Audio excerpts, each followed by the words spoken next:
All right, so it is so unsettling. We talked about at the top of the show what's happening with China vis-a-vis Hong Kong, and also even just a language change in Taiwan towards Taiwan can make a big difference. Gordon G. Chang is author of the book The Coming Collapse of China, is frequently seen on Fox News, and has written for numerous different outlets about China, North Korea, and other related issues. And he rejoins us here on Jimmy at the Crossroads. Gordon, my friend, thanks so much for joining us today.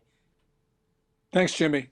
It's always good to have you. Let me just ask you right off the top to summarize, and I talked about it earlier in the show, but summarize what's happening with Hong Kong, because it seems like the bargain that was reached in 1997 when Hong Kong became one country, two systems under China is already not going to continue, even though we're not at 2047, 50 years later. Yeah, the 50 years of promised autonomy is not going to be around too much longer. And we know that because Beijing has said that it's going to enact Article 23 national security legislation with the National People's Congress, which is China's national legislature, thereby bypassing the Hong Kong's Legislative Council. And that's the reason why we had the big demonstrations on the weekend with thousands of Hong Kong people on the streets, also the tear gas. This was, I think, just a sense of where we're going, because this, Jimmy, is an insurgency in Hong Kong. It can melt away for a little while, but it always comes back. And right now, Beijing is provoking this by trying to take full control of Hong Kong. You know, Hong Kong is this great financial center. It's probably going to end up just another city like Shanghai, which is basically ruined by totalitarian controls. Yeah, it's stunning when we think about the different things that the Chinese government is trying to do here. I mean, the regime is looking at secret police in there. I think that the judiciary, they may be putting Communist Party appointees into the judiciary in Hong Kong. And this is serious stuff. Yeah, you know, this has gone on for about 2 months. We saw Beijing try to chip away at the legal basis for autonomy. Then they tried to undermine the district councils, which the pro-democracy forces won in that stunning election last November. The Hong Kong police has become much more thuggish recently, if that were possible, and there were the arrest of the 15 democracy figures last month. So really, this is just an intensification of the campaign to take full control of Hong Kong. And this is going to be just a long-term struggle. And I think that basically because Beijing is closing off the political process, this struggle is going to take place in the streets. And now, Gordon Chang, we're seeing some of the struggle take place in the streets right now. But one of the things that's so stunning to me is that the timing, it doesn't seem particularly suspect because it seems pretty obvious to me. And that is that they're using the cover of coronavirus and COVID-19 to make these dramatic changes with Hong Kong when the rest of the world is very well preoccupied with other matters.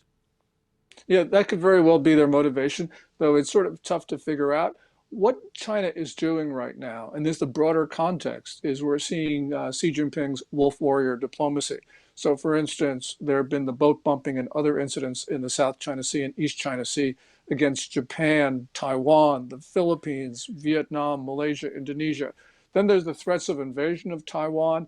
There are the dangerous intercepts of the U.S. Navy in the global commons. And now, which is really most stunning of all, the deep incursions into Indian territory in the Himalayas. So really, China is lashing out at everybody right now. And that really means that probably something is very, very wrong in Beijing political circles, because what we are seeing is extraordinary. Gordon G. Chang, let's take a listen to Cut 4. This is Ian Bremmer of the Eurasia Group giving his thought on what the possible rationale is for China doing this at this point. And it's very different from what I suggested, which is maybe under the cover of coronavirus COVID-19.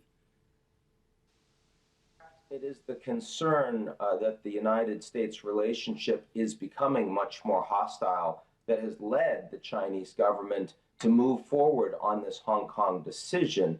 You know, they recognize that Hong Kong is an element of growing dissent against Beijing. There were large demonstrations over the course of the past year that the Chinese government had a hard time directly intervening or suppressing.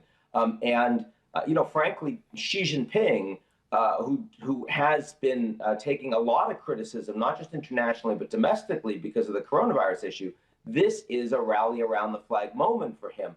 The decision to put a squeeze on Hong Kong is incredibly popular among mainland Chinese, who see Hong Kong Chinese as very wealthy, very privileged, and defiant, and not acting in a way that is aligned with that of the Chinese government. And so, in the same way that Trump sees beating on the Chinese as perhaps the most useful policy he can put in place in moving blame away from him as we get for mishandling coronavirus as we get closer to the elections, Xi Jinping sees an action like this on Hong Kong in exactly parallel fashion. So unfortunately, domestic politics in both countries are moving us towards confrontation.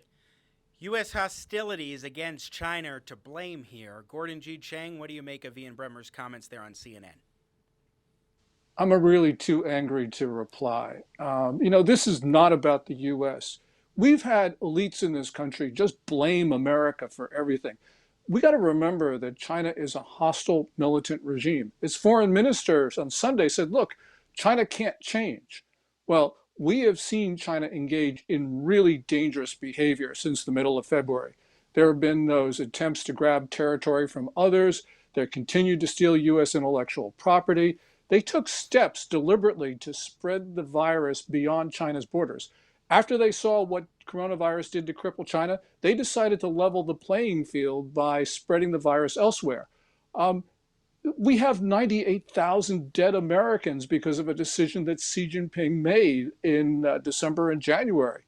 So I just find it just astounding that anyone can blame the Trump administration. We Americans are on the receiving end of this. Let's be clear about this. This is a situation. Sorry, no, I told you I was going to get angry. Absolutely, no, and it's understandable. Not just that, Hong Kong's liberty, which was promised through 2047, has been completely sacrificed, it seems, by so many parts of the globe that have just said, this is just America's fault, so we don't need to stand up for Hong Kong and its liberty, and we should just be okay with and accept that China's doing this because American hostilities. Yeah, I mean, let me go back to something that I mentioned, and that is for 5 weeks, China knew that the coronavirus was human-to-human transmissible, but they tried to tell the world it was not. Right. And at the same time, they pressured countries to accept arrivals from China. When you put those two things together, it shows that this was a malicious spread. So we're talking about the deliberate infliction of disease on the rest of the world. President Trump called this worldwide mass killing, and he was absolutely right. And he could have gone further because of the deliberate nature of this. And for Ian Bremmer or for anybody else to blame the United States in these circumstances is just beyond belief. Dovetailing in with Hong Kong, Gordon G. Chang, our guest, is the question of Taiwan, which, of course, the Chinese regime has said we want peaceful reunification. Well, just in the last few days, they dropped peaceful, number one. Number two, they were promising for a long time to Taiwan that if you reunify with us peacefully, then we will have a one country, two systems kind of structure like we've got with Hong Kong. Well, that's gone now. There's no way that they could, not that they could take the Chinese regime at its word before, but now they really can't take the Chinese regime at its word over that notion. But then you also have the dropping of peaceful reunification. Talk to us about the significance of that and what that could mean for Taiwan and also U.S.-Chinese relations. Well, this comes in the context of Xi Jinping intensifying the rhetorical attack on Taiwan and basically trying to make it clear that this problem, as he said, could not be passed down generation from generation. There are China watchers who say, and this is just rumor, that he has promised the Chinese military that Taiwan will be absorbed by the end of his rule. And Francis Fukuyama, in his essay, which was released last week, talked about how Xi Jinping has actually promised to take Taiwan this decade. And we got to remember that this is not reunification, as Beijing says, because the People's Republic of China has never ruled Taiwan. This would be unification. Right. It would be an act of aggression. And clearly the people in Taiwan don't want it. 83% of the people in Taiwan view themselves as Taiwanese only, not Chinese. Only 5% view themselves as Chinese only. So this clearly is a society that does not want to be attacked by China. I mean, they're only part of China. They want to have good relations with Beijing, as does everybody, but it's just not possible for people in Taiwan. And I think also for people in the rest of the world, as we have seen China go on this rampage for the last 2-3 months. So, Gordon, let's talk a little bit about the tools in the toolbox for the United States. I mean, I know you and I have differed over the China trade war. We're still at an average of 19.3% tariffs on Chinese goods coming into the United States, which is about 8 times where it was at the start of the trade war in 2018. And so I think from a financial standpoint, in the middle of this economic malaise that some are saying could become a very deep, long-running recession, we certainly don't know how quickly a lot of states will allow a lot of aspects of the economy to reopen and people will get back to work and so forth. So it seems that we can't really go the financial economic route now, given the position that we are, at least when it comes to adding more tariffs because of the economic impact on people in this country who are already struggling. That's my view. What do you think are some of the tools in the toolbox for the United States to go up against China and what they're doing with Hong Kong, and then also, if necessary, if they start taking some incursions against Taiwan? Well, I think, Jimmy, one of those tools is to increase tariffs. You know, a lot of critics say the American consumers are paying for the Section 301 tariffs, which are meant to be a remedy, by the way, for the theft of U.S. intellectual property. But, you know, we got to look at what's happening with the renminbi. It's been plunging recently, which means that China is bearing the cost of President Trump's tariffs, which means that we have a lot of room to increase those tariffs. We've got to remember that we have a lot of tools. I mean, we can cut off trade, we can cut off investment dollars going into China, all sorts of things that we need to do. And yeah, this will cost the U.S., but we got to remember that we Americans have got to be realistic. We can't think that can pursue more, you know, almost a half century of misguided and sometimes disastrous China policies and think we can get out of this without a cost. And we've had this cost. We've had trillions of dollars of economic damage and 98,000 American lives and still counting. So we've got to do something. We've got to remember that our republic is at risk. We have a common enemy. That common enemy is attacking us every day. These attacks are relentless, and we've got to do something about it. And it's unfortunate. Yes, there will be costs, but I believe that we should be doing everything we can to reduce our exposure to China.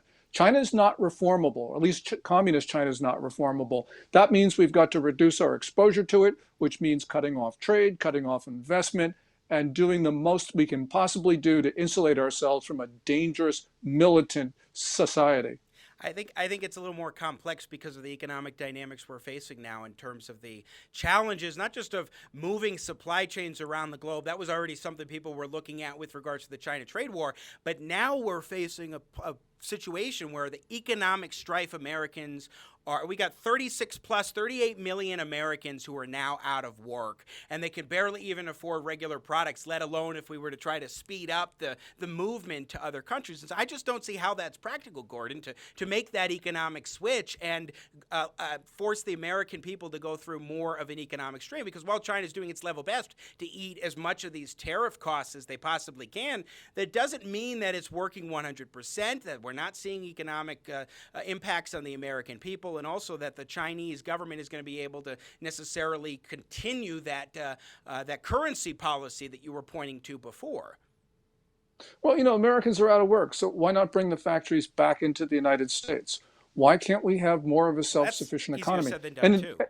And indeed, we need to do this. And yeah, I'm not saying it's going to be easy, but I'm saying, Jimmy, that today we have 98,000 American dead, and we're going to have much more. So we've got to understand the severity of the challenge we faced, because that was the result of a deliberate act. And so why should we enrich a regime that has killed tens of thousands of Americans? Yeah, it's going to be hard, but we Americans can do hard things. And we've got to defend our republic, because right now, this is an existential crisis. We are at risk. Well, I will say this, that I have been up to the last few months, someone who says we should get rid of those tariffs that we added onto China. I'm not on board with that view at this point right now, because I think of the message that would send to the Chinese: hey, we're not going to have the tariffs in place anymore. Go ahead and just keep doing what you're doing. I don't think the tariff escalation is the way to go, but I also don't think that it's time to do what I was wanting to do, say, the end of 2019 and start paring back those tariffs. But I do want to ask you about a multilateral approach. I appreciate it. I know we're going over time, so final question for you. Bringing the rest of the world to the table and getting them involved in taking action on a united front against China this time, as opposed to the unilateral tariffs that were put into place previously, because all sorts of countries are being impacted by what China did in terms of the coronavirus. What about that? I couldn't agree with you more. Because China, by the way, is attacking not just the United States, it's attacked everybody else. This is the first time in history, by the way, that one country has attacked all the others. And we need to do more than the Trump administration is doing to build those coalitions, because this is, as I mentioned, that existential fight. So, yeah, I think that we should be not considering, the tariffs on Europe and the rest of it. That I certainly agree with you. We need to have friends. We need to act together. This is one of those situations where we have, as Americans, done that, where we have built those alliances, coalitions, and then met and defeated great enemies. This is one of those times. Couldn't agree with you more. Although the challenge, to the point that we're both raising here about multilateral, is that a lot of these countries are not trying to stand up to the World Health Organization. They're still saying, hey, you guys are all well and good. Yeah, well, but we saw, though, at the World Health Assembly last week that 144 countries did sign on to a much tougher proposal than Beijing was willing to accept. I think that clearly there is, as we see week by week, there is more and more concern around the world about China. There's more appetite to doing something effective. And so events are moving our way. And it's up to us as Americans to build upon that and build those coalitions, because clearly sentiment is moving in our way. Whatever was once thought to be impossible is now becoming inevitable. And so we're moving in the right direction in that. And so we can do a lot. Gordon G. Chang, always great to get your thoughts, my friend. Thanks for rejoining us here on Jimmy at the Crossroads. Oh, thank you so much, Jimmy. Thank you. Again, Gordon Chang, check out his book, The Coming Collapse of China. And let me just be clear about something in terms of my view on this. Absolutely. Like, the reason why I wanted to have Gordon on is because this is dangerous. This is a dangerous time in which we live with regards to Hong Kong and what they're doing. Taiwan, what the Chinese are doing, that is what the Chinese are doing with Hong Kong, what the Chinese are doing vis-a-vis Taiwan and other parts of the globe. As Keith Nobles, we talked about this with him last Thursday, I think it was. He, of course, is a former military intelligence contractor. As Keith Nobles has pointed out, in his view, we've been in a Cold War with China since the mid-90s. I think Gordon Chang has agreed with that assessment when I brought it up to him. A Cold War with China. So we do have to keep in mind that this is a serious issue, and we need serious multilateral, ideally, policy responses to China to contain that threat. But at the same time, I disagree with Gordon on the idea that additional tariffs are going to be practical. Because I think when we look at the economic environment we're in right now, to add more tariffs, adding costs to American goods and services, at this point in time is a precarious thing to do. Bringing back manufacturing and what have you might be nice, not going to be an easy thing to do. So that aspect of the policy tools is where I disagree with Gordon Chang on, but I agree with him on the threat, the need to figure out a way to address it, to do so on a multilateral basis, that is to say with other countries around the world, Europe and so forth, and Japan and South Korea, what have you. And also, I think it is essential that we recognize that it's not going to be easy. Make no mistake. I mean, like I told Gordon, I have for years been strongly opposed to the China trade war. And I still am. But I don't think that now would be an appropriate time, it seems, diplomatically speaking, to reduce the tariffs that we've got in place right now, because even though it would help us economically, it also would send a very difficult, troubling message, perhaps, to the Chinese regime. At the same time, adding more tariffs, I don't think we can do that. I think that we're already in a weaker leverage position because we can't use some of these economic tools given the tariff situation, because I don't think we can practically amplify it, but we'll see what happens. You just watched a clip from Jimmy at the Crossroads. Don't miss more engaging, intelligent talk. Subscribe to the Jimmy at the Crossroads YouTube channel today. You want to catch our live show, and I love your support. I got Jimmy at the crossroads, making sense out of no sense.